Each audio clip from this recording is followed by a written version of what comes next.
સુરત શહેરની ચોક બજાર પોલીસે આંતરરાષ્ટ્રીય સાયબર ક્રાઇમ આચરતી અને દુબઈથી સંચાલિત થતી મિલન દરજી ગેંગના બે મહત્વના સભ્યોને ઝડપી પાડી મોટી સફળતા મેળવી છે।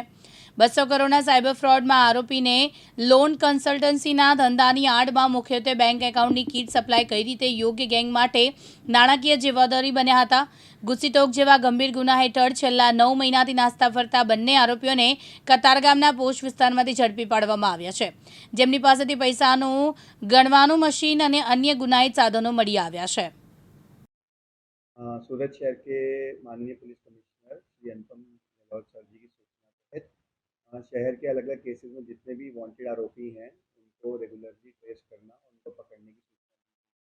इसी अभियान के अंतर्गत हमें ये पता लगा कि चौक पुलिस स्टेशन विस्तार में सूरत साइबर क्राइम पुलिस स्टेशन के 2 आरोपी की मूवमेंट कर रही है।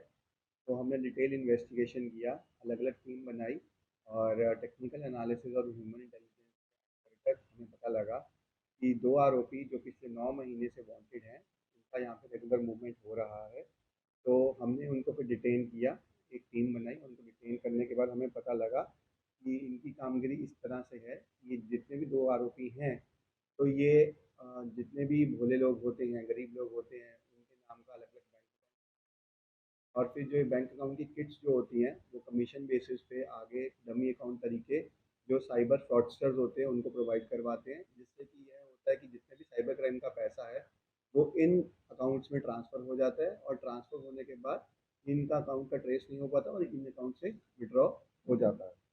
2 आरोपी जिनको हमने पकड़ा है, उनके नाम दोनों भाई हैं और पहले का नाम है निखिल भाई दिनेश भाई मकवाना, की उम्र है 26 साल और दूसरे का नाम है प्रतीक भाई दिनेश भाई मकवाना है 20 साल।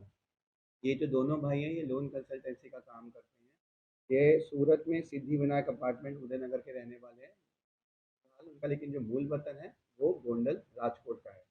इस पूरे रेड के दौरान जो मुद्दा माल बरामद हुआ है, वह है 4 mobile phone, 2 swipe machine, 1 wifi router, 1 cash counter machine जिससे पैसे गिना जाता है, सीसीटीवी स्टैम्प और कुछ चेक बुक्स। टोटल जो मुद्दा माल है उसकी कीमत है 3,08,000 रुपये।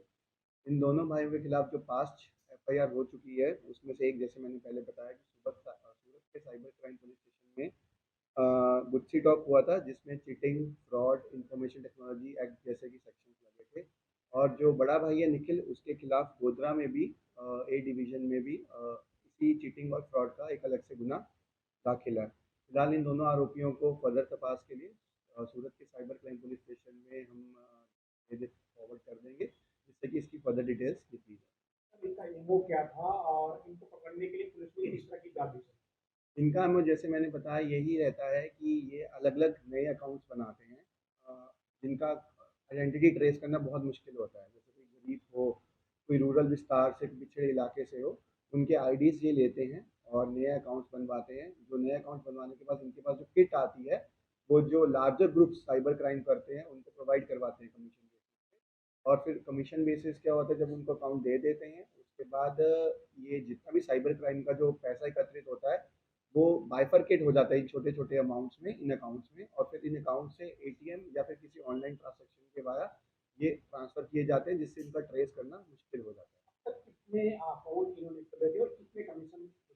अभी फ़िलहाल इसका डिटेल तपास चल रहा है क्योंकि ये बहुत ही कॉम्प्लेक्स स्ट्रक्चर होता है, तो जितने टोटल अकाउंट्स खोले हैं, इनके सिस्टम्स में जो हमें डिवाइसेज़ आए हैं, उसका डिटेल टेक्निकल एनालिसिस करना पड़ेगा। कुछ डिवाइसेज़ एफएसएल भी भेजे जाएँगे, उससे हमें एग्ज़ैक्ट नंबर पता लगेगा, जो आपको आने वाले टाइम में प्रोवाइड करवा કાનાભાઈ મેર, દિવ્યાંગ ન્યૂઝ, સુરત।